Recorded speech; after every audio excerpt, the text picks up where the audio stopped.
All right, let's talk about Galaxy of Fear Book 11 Clones by John Whitman. In this, once again, Zack and Tash and Hool are hiding from the Empire. This time it's on Dantooine. Now we know about Dantooine because this is where Leia said there was a rebel base. So they wouldn't blow up Alderaan, and they blew up Alderaan anyway. But Dantooine is a planet that shows up in the EU periodically.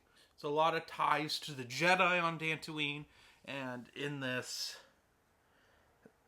Zack and Tash stumble across an old Jedi temple that isn't what it seems. There are a lot of twins in there? No, they're all clones. There's a bunch of clones, and most of them are stupid. And so we got to talk about clones, specifically the cloning in this. So these clones are instant clones, like in the Thrawn trilogy. It's not the Kaminoan clones that take about 10 years to grow to the age of 20. So cloning, they didn't know what on earth they were going to do with cloning in Star Wars. They knew there was cloning because there was a clone war that's brought up in the original Star Wars that Anakin and Obi-Wan fought in. But most of the Clone Wars stuff was very, very vague. In fact, the timeline George Lucas initially had, Luke and Leia were alive during the Clone Wars. They were little kids. And like a lot of the stuff with the cloning stuff in like Bantam era, it's just kind of wonky. So we got different types of cloning. We got the Sparty cloning cylinders that were in the Thrawn trilogy that were on Wayland. We have the cloning cylinders that cloned the new Emperor in the Dark Empire trilogy on, I think, Vizhun is the planet that they're doing the cloning in the first Dark Empire. I can't remember. These cloning cylinders are neither of those. These were brought here by Alpha Prime. Who's Alpha Prime? Well, he was supposed to be a big baddie from the Kenner toy line to continue the Star Wars toys. They needed a new bad guy because the movies were done. There weren't going to be any more movies. So there were thoughts of creating this new villain. And you know, no one considered this canon until Abel G. Pena decided that...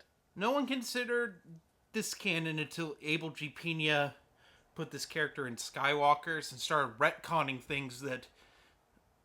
Well, it's not worth getting into this because I have mixed feelings on Alpha Prime as a character. And quite frankly, most of those opinions are pretty negative. I think it's kind of stupid. But, like... That wasn't John Whitman's intent with these cloning cylinders. I genuinely think, and I talked to a few people about this that have read Galaxy of Fear, because I was completely baffled as to his explanation is that the ancient Jedi were experimenting with cloning. Based on the prequels, that doesn't make any sense and wouldn't be something that the Jedi would really do. In like any sort of modern Star Wars media, that's just not a thing they would do. And this isn't John Whitman's fault. I'm not blaming John Whitman at all. This is more a George Lucas fault than anyone else. He just changed what the Clone Wars were going to be. So we have these cloning cylinders. But this book gets really confusing in a bad way. So we end up, I'm going to spoil a little bit. So, there's a big dark side presence in the temple. And I think it's implied it's because Darth Vader's been there because he set up a trap for Luke. Which never comes to anything. And he basically went into this temple and he ended up getting injured. And then they took samples of Vader and they made a clone of Vader. Because there's just machines wandering around that their purpose is just to clone things based on DNA. So they're just cloning things left and right. They're cloning rebels, but they're basically Sparty cloning cylinders. And what I mean by Sparty cloning cylinders, they're pretty much instantaneous cloning VATS, you can clone someone within hours, or I think it's up to takes up to 24 hours. I'm not sure. So these were things in the Thrawn trilogy, and Thrawn's big plan in that, because I'm gonna have to explain this in order to try to make sense of clones. So the clones that come out of Spartan cloning cylinders do not have like really functioning brains. They're kind of stupid. So Thrawn's plan of getting around this was to use the clone of Jorah Sabaoth that was on Wayland to control them with the Force. In this, we don't have like a Force user to control all these clones. They have a brain scanning tool that scans people's brains and implants the clones with memories of the host, which is why most of the clones, they're like from the old Rebel base, just from any sort of like hair that was laying around or like any sort of skin cells. They don't have memories, so they're kind of dumb. The only one that does is the clone of Vader, but the clone of Vader, this is so weird. So there's a clone of Darth Vader in this. It's very cool. I know some people are gonna be like, oh, spoilers, but like, here's the freaking deal. If you're an adult reading Galaxy of Fear, these books are not written for you primarily. They have nice things for us adult fans, like EU nuggets here and there, but these are written for children. And they're written at a children's intellect where a child would be kind of confused, like, what's going on? But, like, it's very clear as soon as Darth Vader appears in this book, it's not really Darth Vader, it's a clone. His lightsaber doesn't work properly, his armor's not correct, it doesn't function like Darth Vader's armor. It's clearly not Darth Vader. And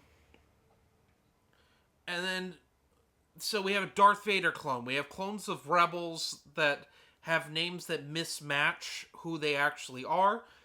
Then we get Zach, Tash, and Hool clones. And a bunch of Zach and Tash clones. I mean, a bunch of them. But the real thing is, I don't quite understand how they got them. Unless, like, I guess a hair could have fallen off the characters and they could have cloned them.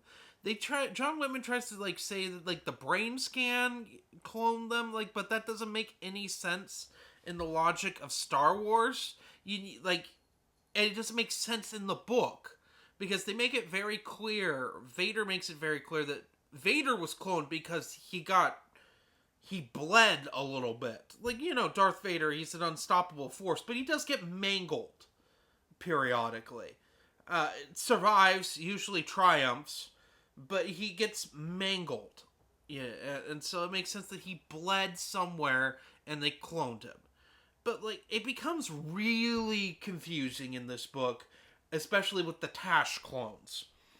Because this is another Tash book. Tash-centric book. Because Tash is being affected by the dark side in this book, and this is probably the best stuff of this book. Tash has issues with this, like, native... There's, like, this native tribe that they're staying with. She has issues with the Elder, who's, like, a shaman, and she basically made him look like a charlatan. He kinda is. He means well, we find out, but like he's kind of antagonistic towards Tash, and like they don't get along. The same with Hool, and it's because Tash is like practicing the Force a lot. And of course Hool can shapeshift because he's a Shido. So that's like an element of this that's kind of like weird. I don't know, like, it's probably the best parts of it, like, with the native tribe, but there's not enough of it, and we focus on the clones, and then suddenly there's a scene, and I don't know if I read it wrong or something, but real Tash switches clothes with a clone Tash, but that's never explained how that happened. And then the other clones killed the clone Tash thinking it's a real Tash. It's a whole freaking thing. And Vader fights clone Vader, and it's kind of stupid. Hool fights a clone Hool, which is kind of awesome. That's another highlight of this book, is that Hool fights another Hool, and the way that Tash figures out which one is which is very clever. I won't spoil that, but that's fun. That's a very fun like sequence, and it shows a lot of character development. Overall, I didn't care for this one. I quite frankly thought it was bad overall. The retcons Abel G. Pena did kind of add to this one being bad too, unfortunately, which isn't John Whitman's fault. It's just what was decided with this to make this canon and make sense is kind of stupid. It's too convoluted for its own good. It needed like another 100 pages just to explain what was going on. And like, I talked to Matt Wilkins about this, and he was like telling me not to be hard on this one, but like, comparatively, this is one of the weakest. I'd say this is the second worst Galaxy of Fear book. I still think that book 6 is the worst, but this is a close second. It's just nonsensical, it's annoying, and like, it's bad. I'm gonna give it like a 1 out of freaking 5. Maybe a 1.5 out of 5. It's not good at all. I don't recommend this one. In fact, you'd probably be fine skipping this one, which puts it above Army of Terror, because you can't skip that one because it's the climax of the previous 5 books. But this one's very skippable, so it doesn't really add a lot of EU to anything either, so it kind of sucks there. So anyway, have a nice day.